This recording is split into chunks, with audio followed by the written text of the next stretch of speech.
in need of grace, in need of love, in need of mercy raining down from high above.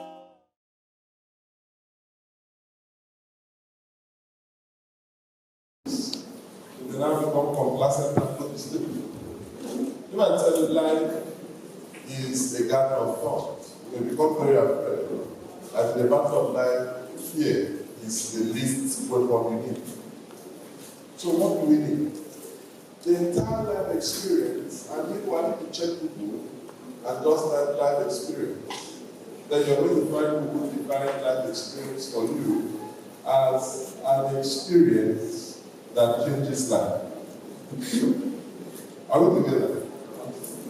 Are we together? An experience that does what? Changes life.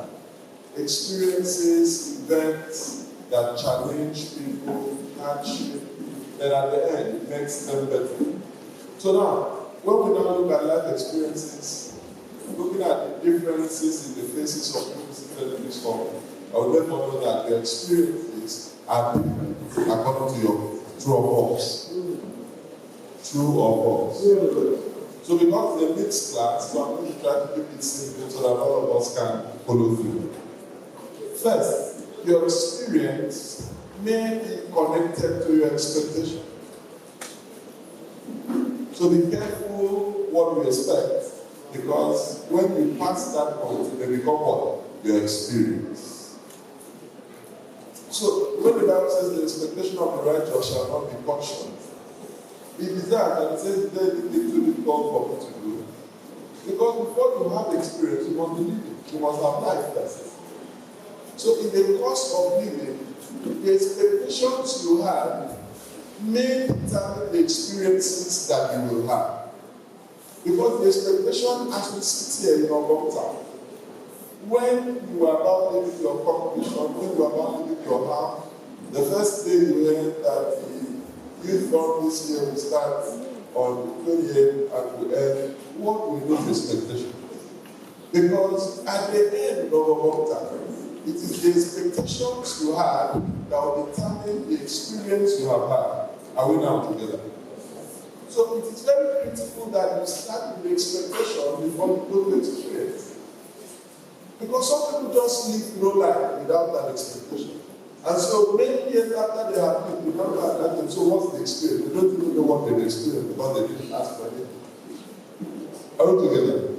So at the end of a long time, which is what I would ask the CPC to start to incorporate feedback. What was your experience? Your experience of whether or not that this year was good, whether it was bad, whether it was excellent, is dependent upon the expectation you had before you get to about that, true or false. True. So let me suspend the topic of experience. Let me begin to talk about expectation. You know why I'll suspend experience? The experience is in the past. There's nothing you can do about it. But you can use the experience of the past to shape the expectation of the future. And the future is where we are headed. That is why we have two eyes in front and no eye behind. Then intermittently, you are encouraged to turn back and look back. Then you are encouraged to move forward. Brothers and sisters, are we together? God was and is the most intelligent. He is intelligence himself. And therefore, when he created man and put eyes too in front and gave him a leg that could turn, he made man to permanently face forward. You only look at what is in front, which is why Lord's wife died, because she did what? It is dangerous to look back. But you can use your experience to shape your expectation. So, as we sit today, I don't know what we have been through. The chances are that if you are not careful, your experience will negatively affect your expectation. Your experience has brought you to where you are. I do not know whether you're excited about where you are But if you need to make progress to where you need to get to, your experience needs to become a fuel that drives you to where you need to get to. So I don't care what experiences you have had. A lot of girls in our community, because of some practices and what we are saying now, may have been defiled at age 5. There's a case in Lagos currently. Incidentally, that girl is an acquiring girl, but the auntie is married to a Yoruba man, now not meaning to bring tribes into his bed. The girl is 16, and at the death of her mother, the auntie takes her to Lagos to live with them, which is commonplace, true or false. But the in-law has been sexually molesting the girl, and the case is in court. Now, that girl has two things to do. One of these two. That experience of violation, that experience, very bitter experience, can become the reason for her failure in life, true or false. But another person can take from that experience like Oprah Winfrey, and that becomes the fuel for her to become Oprah Winfrey. True or false? The poison that she drinks and dies. The experience does not matter. It's the conviction, the understanding of the experience that will count. When your biography is written, it is the end part that matters. It is not the beginning. Are we together? It's the end. And at the day of your funeral, what will matter is not how you started. What will determine the caliber of people who will attend your funeral. And meanwhile, I hope all of you know that you have funerals waiting for you. Is there anyone who doesn't know that you have a funeral waiting for you? The difference is the date. The program of your funeral has been printed. The difference is that the story is still being written. You have an opportunity to use your experience to conclude your life. You don't want to die. Are we together? The only reason the date has not been put for your burial is because you're still writing the biography. Who is writing your biography? You are the one. What the people will do when you die is simply to summarize the biography you wrote. And I ask, why do people struggle for burial programs? Have you been asking? Even illiterate, they struggle. Even old men, they can't do it. No program. If you don't give them program, they drop. You know why? Even when they cannot read, they want to take the program back home and ask their children who can read, please, is the story there? Read that story, can read for me. Does that story reflect the man or woman who died? Are we together? Yes, sir. Because you are a living biography. What is written in your funeral program is a summary of the biography you wrote. Is someone listening? Have I got the bad part of this conversation? So, your experience counts. But the experience is not as important as the expectation. Because the expectation will determine your action. Your action will not determine the experience. Is someone listening? Yes, sir. So, for today, forget about it. And let me tell you something. As Christians, the focus is one. Who? Jesus the Christ. In his life experience may only help a part of your own life experience. We may not be traveling on the same road, but we'll get to the same destination if Christ tarries. The narrow path that he asked us to walk on has many sub-paths, many corner ways. Is it not so? Yes. But we arrive there. People who came from Lagos to Ogbonta used a different route. Even in Abia State, those coming from some parts of Abia, for example, people coming from Umuahia, will come through a different route to Ogbonta. Will they not arrive at Ogbonta? Yeah. So why do you want to use the compass of a person who is on another path when you have your own compass? Because the navigation to where you are going to depends on where you are. Can I take that again? Did someone hear? Yes. I said the navigation to where you are going to depends on where you are. That point you are. And until you realize that define where you are, you are not going anywhere. Sitting in this world, you must be able to define to yourself, at what stage of education am I? Is it also? At what financial state am I? At what emotional state am I? At what social state am I?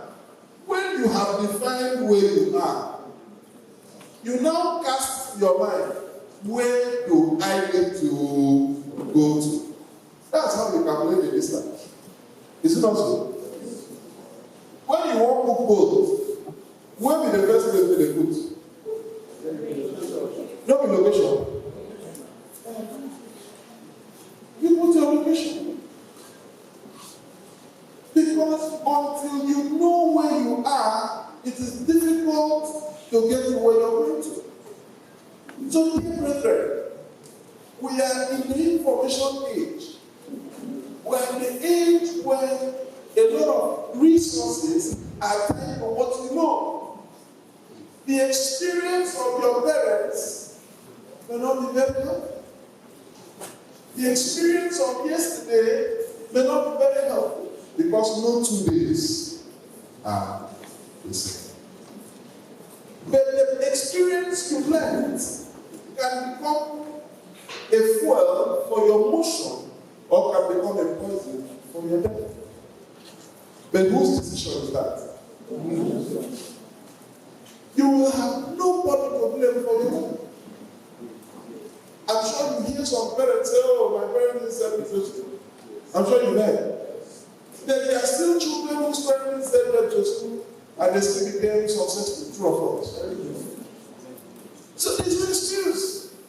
Absolutely no excuse. My parents sent me to school. They didn't pay school fees, but there are still people whose parents sent to school and didn't pay school fees and they are very rich. True or false? So you have to take responsibility for life. And let me tell you, as I begin to drop the clothes, because it looks like this topic will end me more enemies than friends.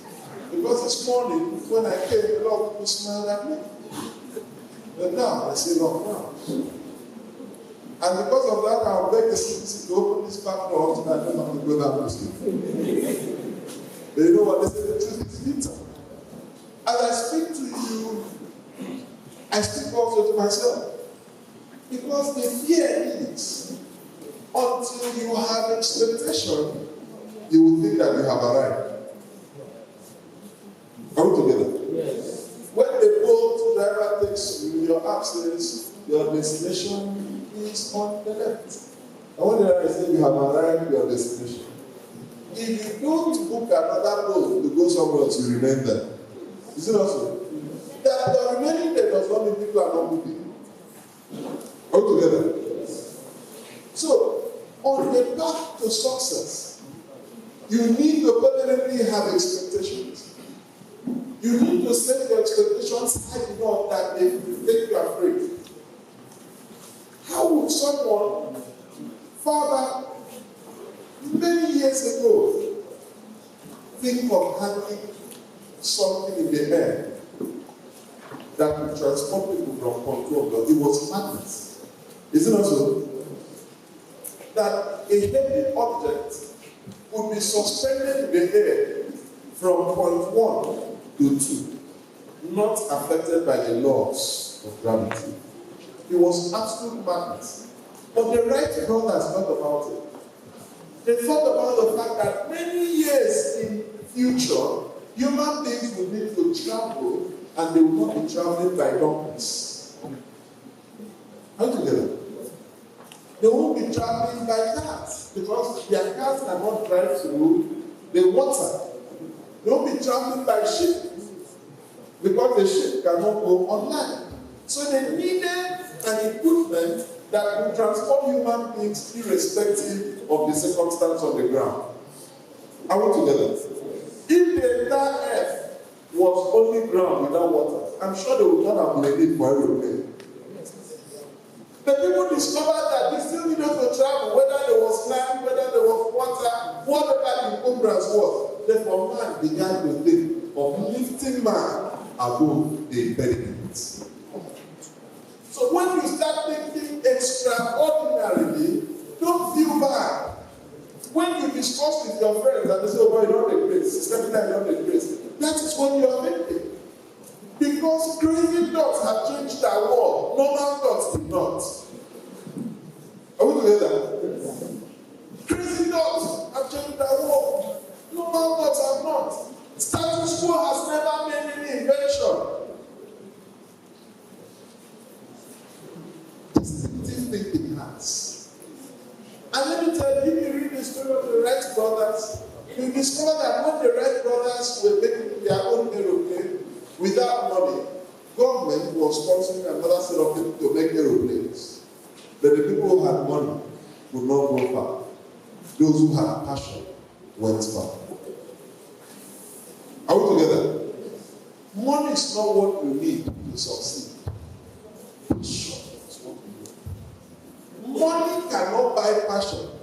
Passion can attract money. If you don't take anything, take that. What did I say? Money cannot buy passion, but passion attracts money. The Wright brothers did it. And now don't think that everyone will support you when you bring your ideas. They won't. They will not support you. Don't think that the elements will support you. And note, as that when the Wright brothers thought of suspending first the wood, there was the law of gravity. Are we together? What does the law of gravity state? Anything that goes up, does the plane disobey the law of gravity? No, both of you are right. Yes and no. And I'll answer. If you think the plane disobeys the law of gravity, it is because the law of gravity doesn't bring down the plane on its own. Is it not so? The plane takes off, suspends, and drops when it wants to and how it wants to. Is it not so? So those who think that it disobeys the law of gravity is fine. But those who think that it obeys the law of gravity, does the plane stay permanently up? What that experience has done, no answer is wrong. It is perspective. I'm sure if I said there should be a debate, the people who said, oh, the plane disobeys the law of gravity would have stood their ground. Is it not so? They would never agree with the other people. But we have created a synthesis now. That law, the plane obeys and disobeys the law of gravity at the same time. Have you seen it? So, in your life, there is no right answer apart from when the Bible speaks. It is the perspective you are looking at it from. So the law of gravity was in existence when the Wright brothers brought about the aeroplane.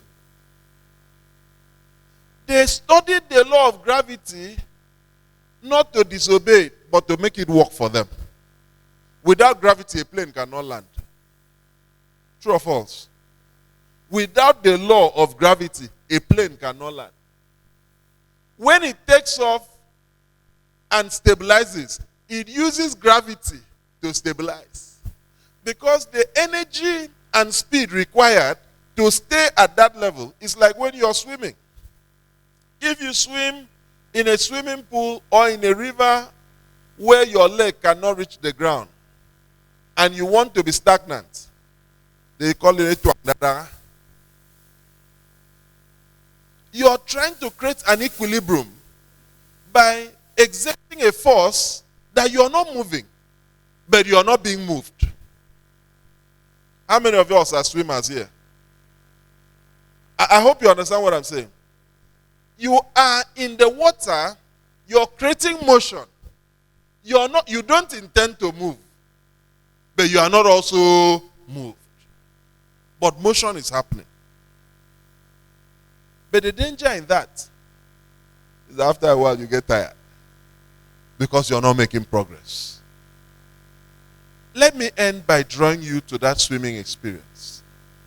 The swimmer who exerts energy in moving forward, even if he's swimming against the tide, would go farther than the person who exerts energy, who is not moving, and who is not being. So, if it is in a competition, who will win?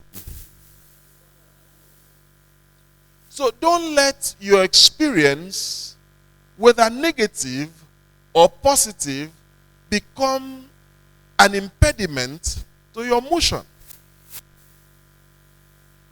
When you pass very well in school, if you pass first term very well, pass second term very well, maybe you came first. If you don't check, you may fail third term. True or false? Complacency. I did it first term. I did it second term. That's where a positive experience can become a negative to your expectation. But you discover that people who fail first and second term usually pass third term. Have you noticed it? Because they have converted some, not all.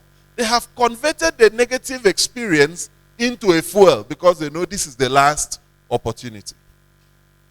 Brothers and sisters, I cannot assure you that life will give you all the opportunities you need.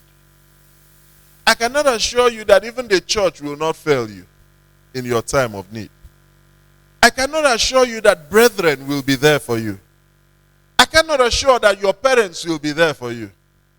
But I can assure that if you truly believe that there is nothing impossible with God, and you set your targets, and you prayerfully and hardworkingly walk towards it, I can assure that the expectation of the righteous shall not be cut off. Your experience is in the past. Your expectation is in the future. Let your experience, whether good or bad, become a fuel that you will sit back many years after to be happy about, that it may have been evil. Like the Bible says, though the enemy thought it for evil, but the Lord turned it for good. Let the experiences you have had, let it become the fuel that will drive the vehicle of your success to the destination of fulfillment. God bless you.